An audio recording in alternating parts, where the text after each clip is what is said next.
Hello, my name is Favor. If you're new here, welcome. If you're not, welcome back. I create faith-based content the Oprah way. Do this for the Lord. For you, I do it. So today we're going to talk about marriage. Disclaimer, I am not a marriage prep counselor. I'm not the expert. I'm none of that. I'm just letting y'all know of the things the Lord has had me go through this preparation for marriage, okay? I'm going to be speaking as if I'm speaking to a girl, but this is for male or female. Take what applies and run with it, baby, okay? Okay, so the Lord done told you it's time to prepare for your husband, okay? Either he told you who that man is, or he told you that you just need to prepare, like it's your preparation season, or he told you it's your marriage season. This applies to all ranges. First things first, please have discretion. Proverbs 11:22 says, like a gold ring in the pig's snout is like a woman without discretion. And discretion means the ability to discern or distinguish what is right according to one's own conduct or action. You need to have discretion on what to do, when to do it, and at the time to do it. So whenever the Lord is telling you to prepare for something, please prepare for it. You don't even know the timeline. God's time is not our time. So when he's telling you to do something, you need to take heed. So the Lord told you, right? But this doesn't mean that you go out and start telling the person that he told you about. For all my prophetic people, do not do this. Do not do this, okay? Look, same God that told you that was your husband is the same God that's going to tell him that you are his wife. You have no business letting him know nothing about nothing, okay? You need to stay in your lane. So typically, the Lord does awaken the women first, and it goes back to the book of Genesis. So in Genesis, the Lord put the man to sleep, took out his rib, and made a woman through his rib.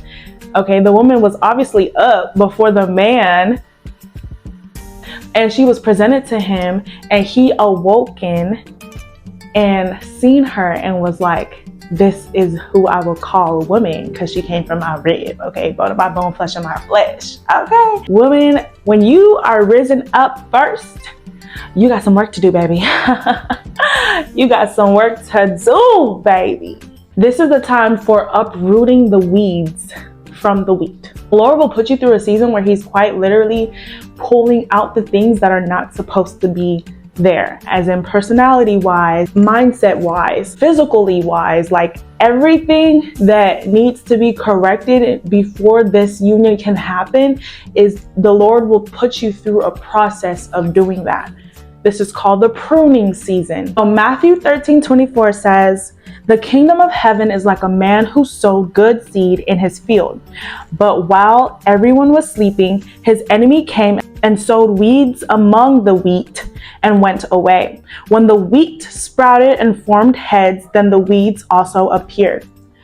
There are some things that we grow up with that is not actually our fault, as in it was placed there generationally. It's probably your granddaddy business, your great-great-grandfather's problem that is now passed on to you because nobody sought to fix the issue. And there's also things that we have picked up over the years that has now created a certain mindset for ourselves without us even realizing that we're becoming or we're conforming ourselves to what people or things or environments have placed within us, and we're just growing with that. So the Lord has to do a pulling of the weeds and really just letting you know that, okay, this is not you. You know, this is not what I intended you to have. Like for instance, daddy mommy issues.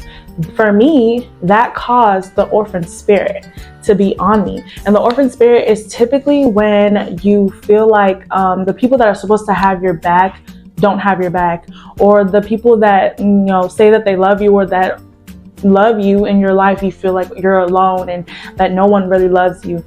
That is an orphan spirit.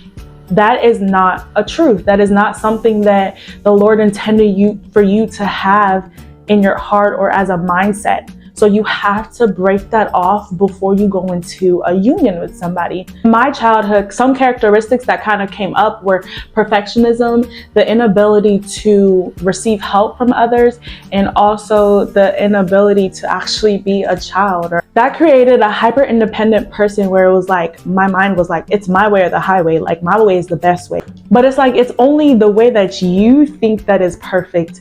Is it really perfect?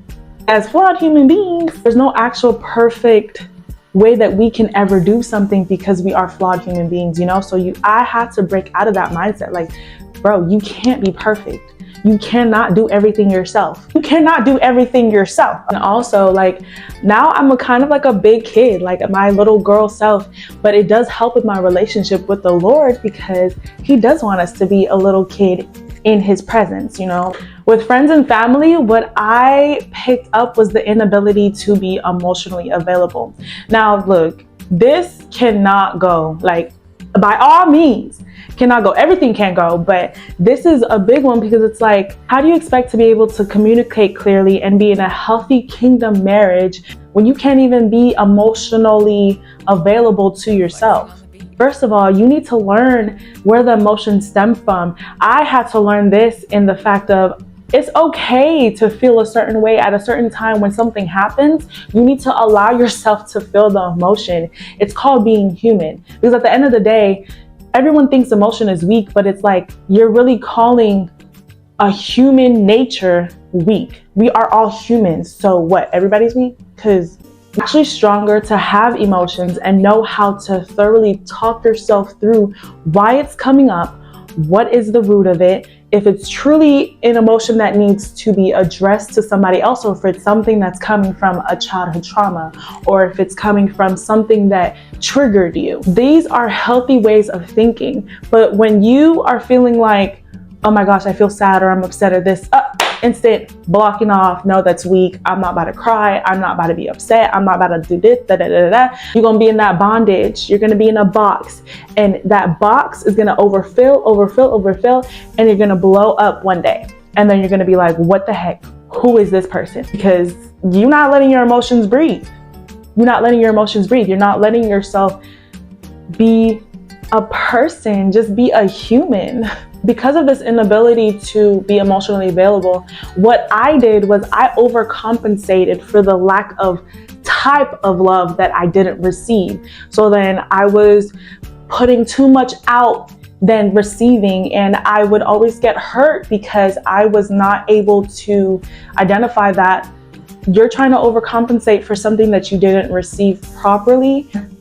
Either you're not emotional when it comes to things that are supposed to be emotional.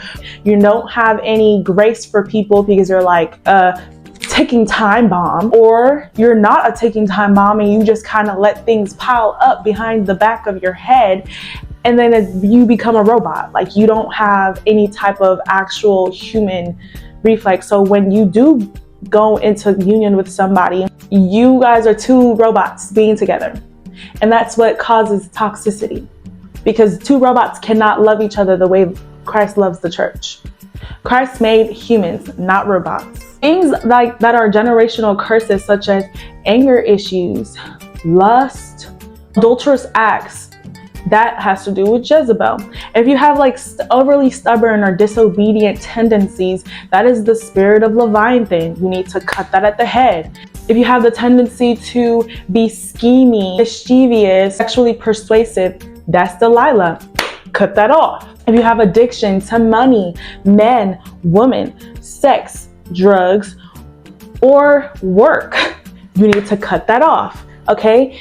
All of these are coping mechanisms for the hole in your heart that only God can fill. It's important that you take this time crucially to work on yourself before even thinking of like your wedding plans and all that stuff. Like, yeah, that's cool, girl. You can do that as you're working on yourself as well. But you got to understand that marriage is way, way, way more than just the wedding day itself. I want to let you guys know that this stuff is not easy. Like, it's not going to be easy, but it's going to be worth it. James 1:12. Blessed is the man who remains steadfast under trial, for when he has stood the test, he will receive the crown of life, which God has promised to those who love him. If you love God, then you will also know that what he's bringing to you is a gift from him, and that it's important that you're able to steward that gift properly. So this preparation season, this pruning and taking out the weeds, it's for your own good so that you can receive what the Lord wants to give you. I'm just going to end with this last Bible verse. It's Jeremiah 23:29. It says, "Is it not my word like fire, says the Lord, and like a hammer that breaks the rock in pieces?" But fire is the wrath of God, and the rock is the stronghold. So whatever stronghold, whatever generational curse, or whatever thing that is holding you back from truly coming into the person that the Lord has designed you to be in order for this union to come together, the Lord has the power. He is the I am. He has the power to break that off. He has the power to sever those ties, that bondage, and you just have to let yourself be a willing vessel in order for him to do so.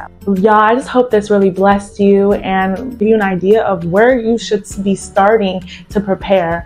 Be prepared for the next videos to come in regards to marriage. I love you guys. Have a great, blessed day. Shalom.